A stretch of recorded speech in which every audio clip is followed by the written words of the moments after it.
I got to start with doing this. Now, listen, we're going to move really fast because I don't want to keep you long. I promised I wouldn't be long, so we got to go real fast.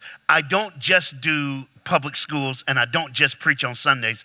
I also have the privilege and honor of working for the National Football League, all right? Not only do I get to do that, but I am a motivational speaker for teams and players. We do the spiritual aspect, and we do the mental aspect and the mental health aspect as well. I answer to a man named Tony Dungy, and a lot of you will know who that is, and it's cool to do that. Now, I got to do some things with another man, older dude by the name of Lou Holtz, but don't tell him I said he was old, all right? Don't. Now, here's what happened. I'm at a banquet with Lou Holtz. He goes first, I go second. I have never done a banquet with Lou Holtz up until this point. Then I realized right when he took the mic, I don't want to go second.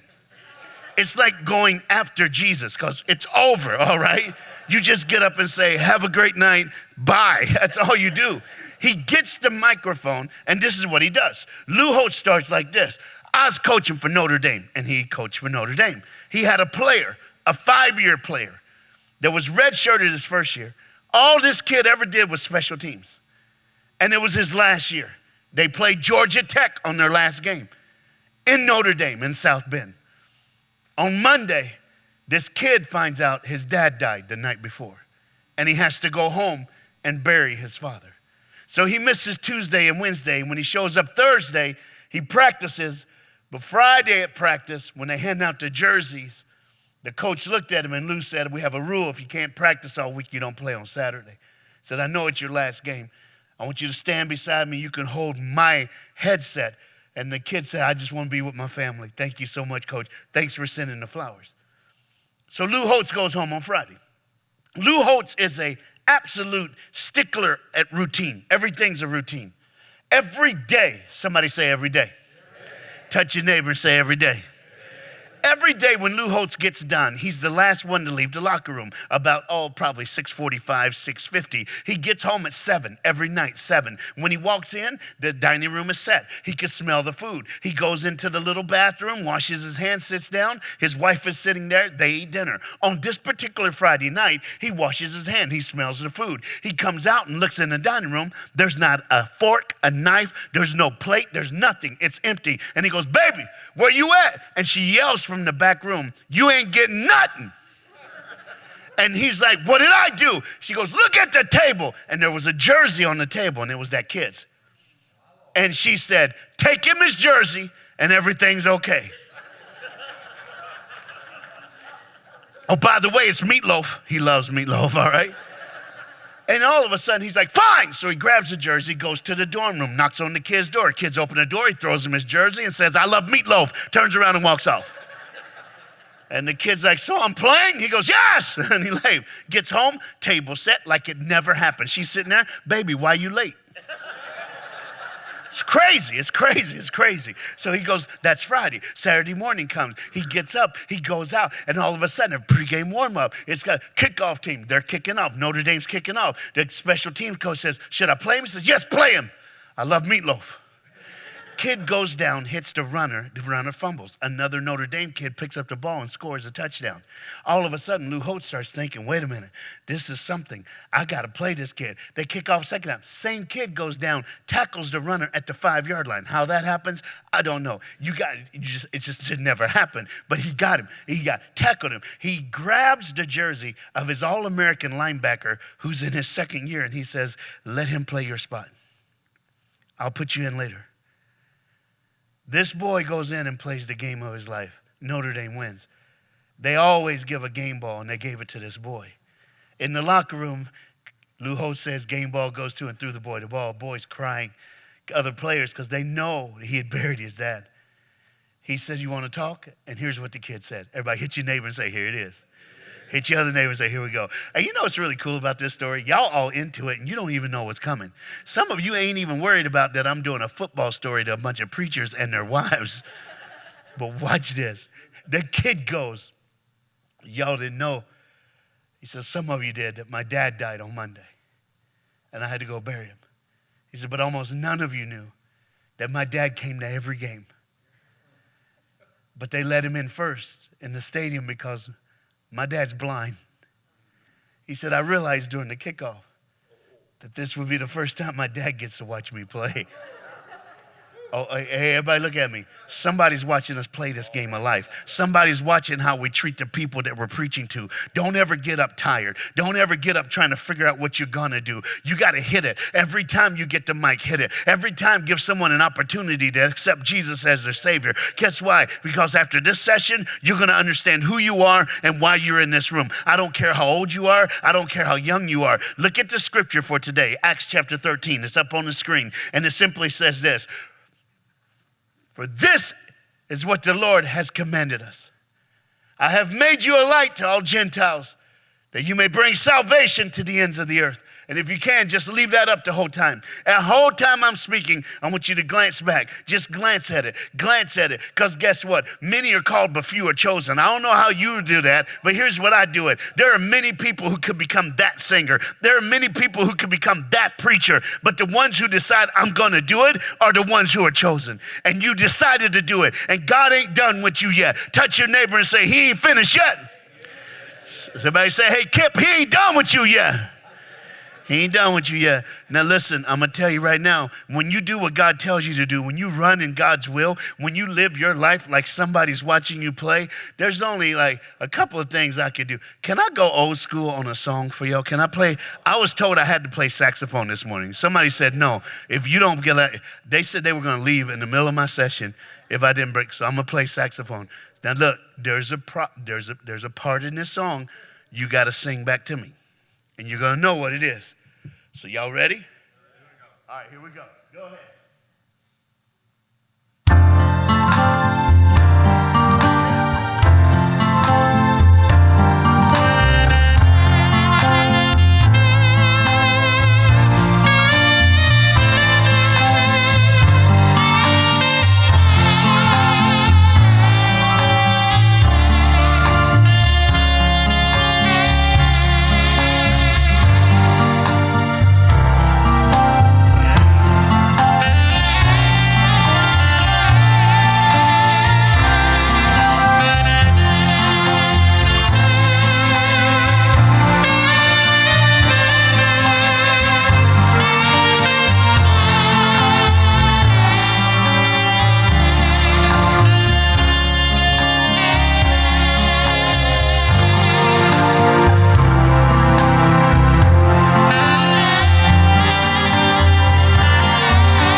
This one my favorite. It's my mama's favorite song. Favorite song. I love this. Help me if you know this one.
With God for us, who could be against us? Come on, touch your neighbor and say everything's going to be all right. Touch your other neighbor and say everything's going to be all right. Hey, why are you teenagers here? What are y'all doing? Are you with them? Is that like mom and dad and stuff? Oh, cool. Are they like pastors or something? Missionaries? They're missionary. So you missionary kids? Shut the front door. You really missionary kids? I like that. Love missionary kids. All right. That's for you.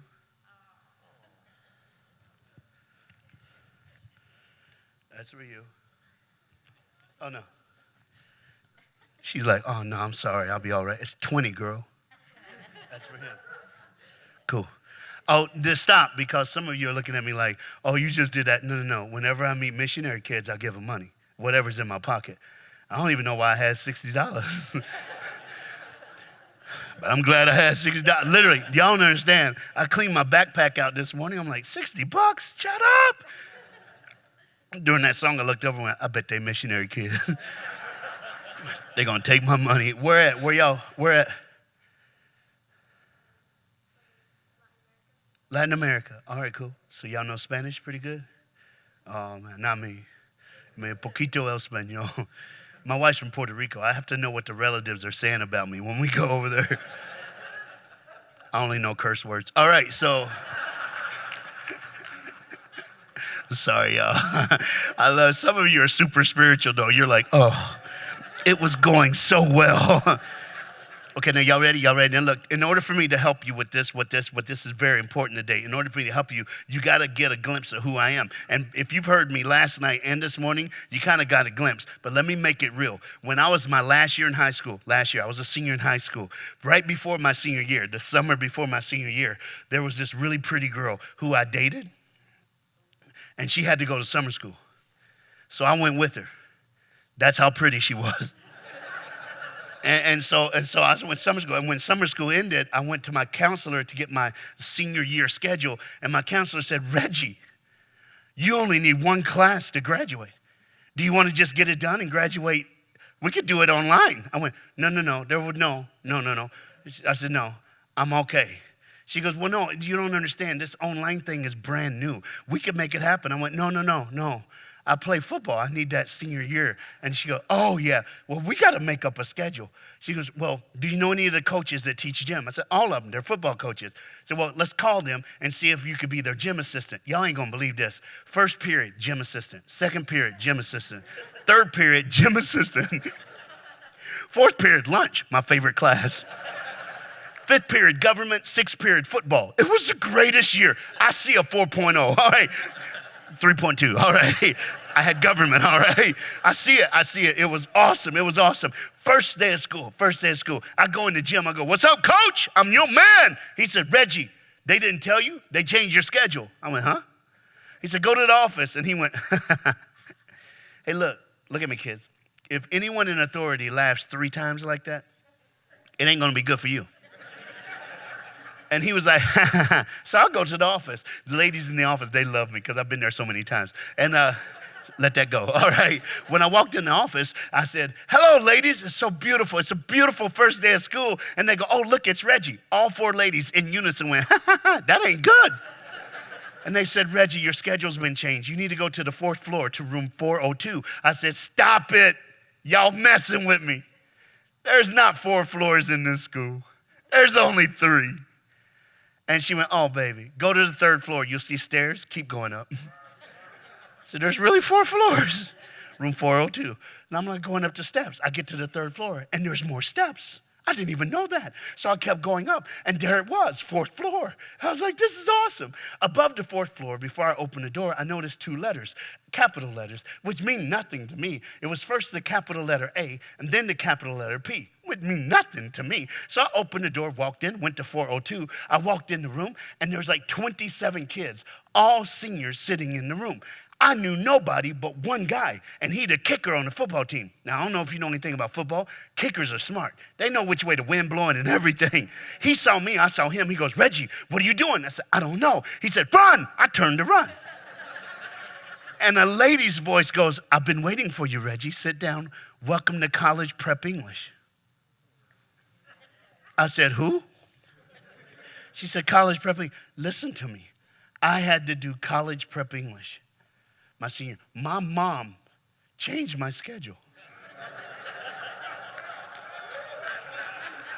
Everybody who's clapping, get out. This session is not for you, all right? She said I was underachieving myself. No. Okay, look, I had to read 8 books. I had to do an 8.5-page paper on each book that I read. And then at the end of the year, with 2.5 weeks left, I thought this is cool because I got my grade, a C+. Clap your hands. Come on, clap your hands. Some of you mad. C's get degrees. That's all I know, all right? And it was 2.5 weeks left. I thought it's first period. We could take a nap. Let's take a nap. And the teacher went, class, let's do this. Let's all go to the library and everyone pick up one book and let's just read it together. And let's all do a 4.5-page paper on that book in the next 2 weeks. And people clapped. I'm like, what? For fun? You don't read for fun. There's no fun. And I'm like, any book? She said, yes, Reggie, any book. I just want you guys, you have to know. This is my claim to fame in my whole life. My last book report in high school, in college prep English, was on the literary masterpiece, Humpty Dumpty. How I got 4.5 pages was pure genius, all right? I broke it down. I just broke it down. I was like, hey, Humpty had to be a teenager because he on a wall and he an egg. What egg in his right mind gonna be up on a wall? So he thought he was the man. Not only that, he smoked crack. Hey, Humpty was on crack because he thought he could fly. He like, I could fly. And you know somebody told him to get down, but he's like, I'm Humpty, Humpty Dumpty. I'm just saying. I broke it down. At the end, I said, look, if all the king's horses, all the king's men were there to put Humpty back together again, then the king had to be there somewhere. So next time you do something crazy and crack your egghead, next time you get in trouble, think you can't make it, don't go to a horse. Don't go to a man. Go to the king. Go ahead, y'all. Clap your hands. That was good. That was good. I made a mistake. I handed the paper in 2 days before the end of the school year. That was my mistake. So I got up. Here you go, ma'am. Here's my paper. I finished it. Might as well hand it in. She goes, thank you. I went and sit down, and I'm watching the teacher because she's reading it. And I watch her go, and I'm like, it laughs. It's alive. And she went, I'm like, whoa. And all the class is like, why is she laughing? And she goes, everyone stop. You have to hear this. And she read my paper to the whole class. It was my moment in time. In college prep English, the teacher read my paper.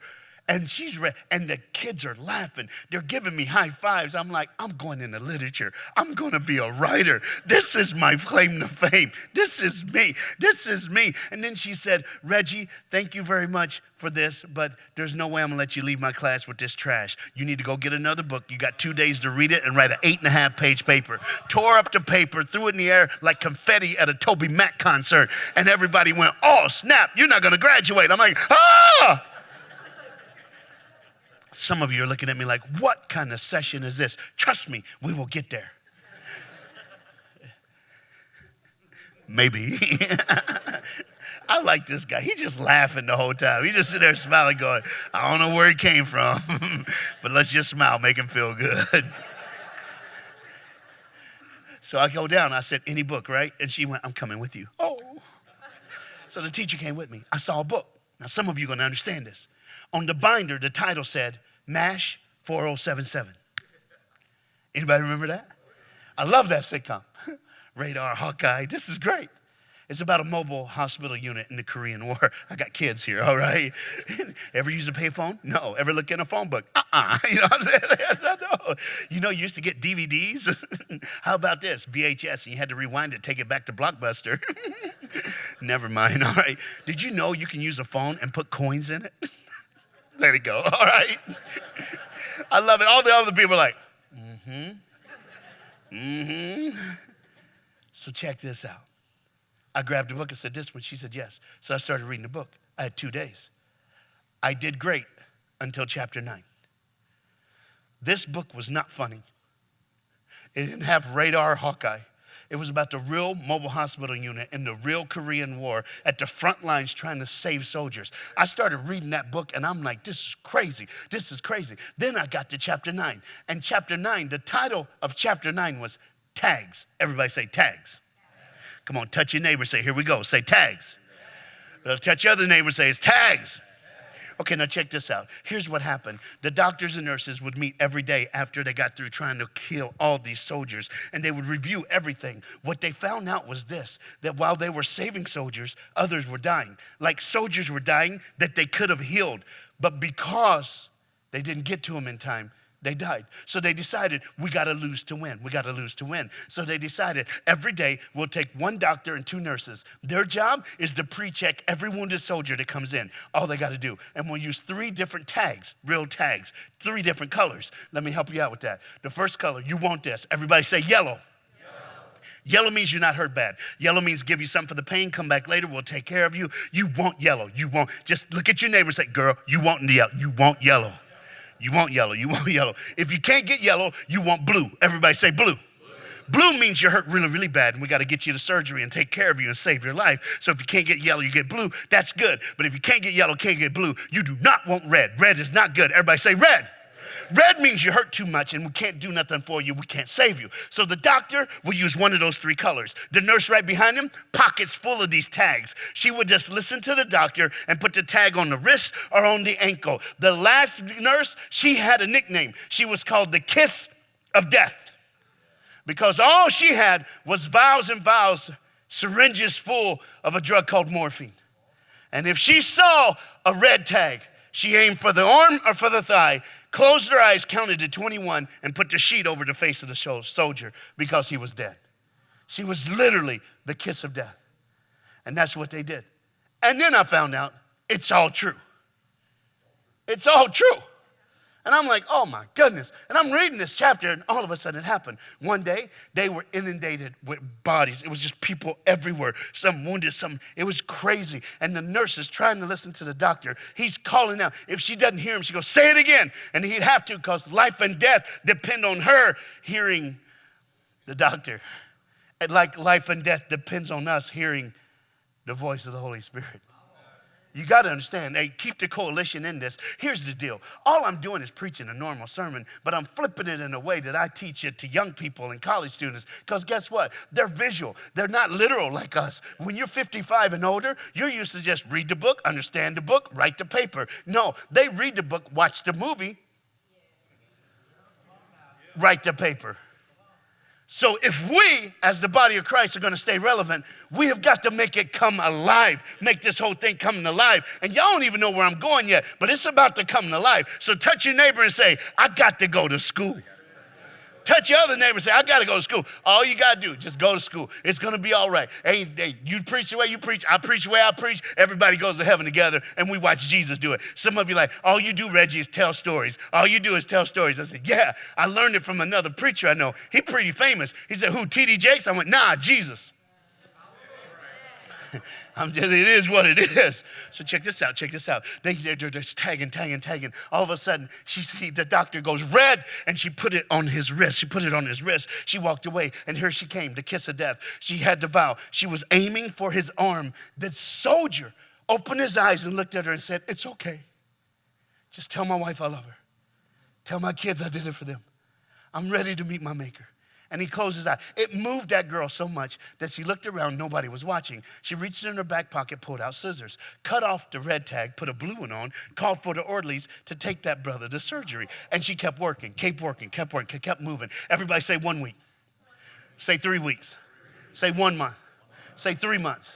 After 3 months, they stopped getting wounded soldiers. On a Monday, Tuesday, Wednesday, Thursday, Friday, Saturday, all day Sunday, no wounded soldiers. On the Monday after, they started thinking that the war was over. Then they heard helicopters. When they hear that, everybody runs to their spot. So everybody was running to their spot, getting to their position. When the helicopter landed, it was still Team 4. And they jumped off the helicopter and ran into the woods. When the doctor asked one of the soldiers, why are you here? What is wrong? And he said, sir, he's coming. Everybody touch your neighbor and say, he's coming. Touch your other neighbor and say, hey, he's coming. And that's all they did. Then all of a sudden trucks came. They thought it was an ambulance. It wasn't. It was good soldiers. They were Rangers. And they were like jumped out and they ran and they said, well, what are you doing? Say, he's coming. And he came in a limousine, 5-star general. Was stud, dude. This dude was the man. And he's all country too. Y'all know what I'm saying? He says, how y'all doing? It's good to be here. 4077 MASH. Hey, could you get all the doctors and nurses in the cafeteria? I just want to talk to them. I brought my cooks. They're making steaks. It's going to be a good day. But you got to get ready because on Thursday, I'm bringing the wounded back because we need your help. When everybody got in that cafeteria, he walked in. Everybody jumped up, saluted. He said, no, sit down. He said, what is this? And he held up a patient chart. And one of the doctors goes, it's a patient chart. He said, what's this red slash?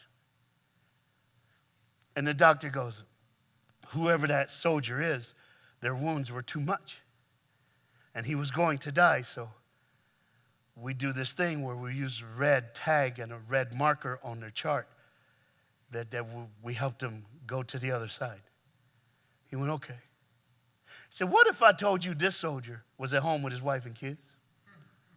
And that for the past 3 months, we've been trying to figure out how he got through the paper trace. How did this dude make it? How did he live through a morphine shot like that? How did he get home? And we traced it. And the smart kids over in the Pentagon, they said it was somebody in this room. No one has transferred out. No one has transferred in. So the day this happened, somebody in this room switched out. And I'm here to find out who did it. Okay, now we're going to have a game. Because now, do you lie? Do you pretend it wasn't you? And all of a sudden, that girl, little nurse, she stood up and raised her hand. She was almost in the very back. And when that 5-star general saw her, he took off running toward her. He tripped and fell, didn't even get up. On his hands and knees, he crawled. When he grabbed her ankles, people making comments. But when they finally got quiet, all you can hear was a 5-star general hugging the ankles of this nurse, screaming to the top of his lungs, that was my son! You saved my son! Don't you get it this morning? You are the hero in this story. You're the tag changer. Don't grow weary in doing good. He commanded us to go. And I just said, such an honor to stand here this morning in front of you. On my dad's tomb, the man who raised me, his tombstone says, the pastor's friend. That was my dad's tombstone. So last night when I went to bed, I literally said, Dad, I'm speaking to pastors. You'd be really proud of this session. Thank you for changing tags. Thank you for what you're doing. Now you know why it was so funny at the beginning, because it ain't funny now. Because you have to understand, there's no altar call. We just got to keep moving, keep preaching, keep reaching, keep lifting up, keep loving, keep sharing. If they say no, say, I'm going to love you till you say yes. Dude, let them see you. Let them find out about you. Be willing to stick there. Let longevity be your motto, all right? Because the longer you stay in this, the more and more and more it's going to come around and help you. I started when I was 21 years old, and I'm 55 now. And all I've done, hey, they say I'm the oldest youth guy other than Jeannie Mayo. And then they said, well, she taught you, so it's like all in the family still. Yeah. But you know, while I'm reaching kids, I get to reach everyone. Hey, let other people put the stigma on you. You just love people. Love people, love people. All the smart boys are looking at me. They saw Dr. Rutland on your promo and then me beside him. And they were like, what is this? And they looked at me and they go, what are you going to do? I said, I don't know. Hopefully my plane crashes on my way there and it'll just be a cool memorial service of the place I would have been. But you know what? I just love people. That's why I sit in the back in the cafeteria last night, shook hands with people. I love people. I told Kip this morning, don't worry about me. I'll be all right. He says, well, I don't think we hosted you right. I said, I don't need hosting. I ain't in it to be a host. I don't need nobody taking care of me. Everybody looks at me and think I'm a big deal. I'm the son of a prostitute. My mom slept with a man for $20. That's all I am. It's all I ever will be. But in the hands of Jesus, people line up to watch me speak. In the hands of Jesus, preachers look at me and go, thank you for helping me. I don't know why you're crying today, but I hope it's because you're just getting a little more juice to go reach one more person, to do one more crusade, to do one more church, to help one more missionary, to go to one more country, to let your mom and dad do it one more time. Because you three, you're the tag changers. Thank you for letting your parents do what they do. It can't be easy. I know it's not. But it's going to be worth it. My name's Reggie. Y'all have a good day.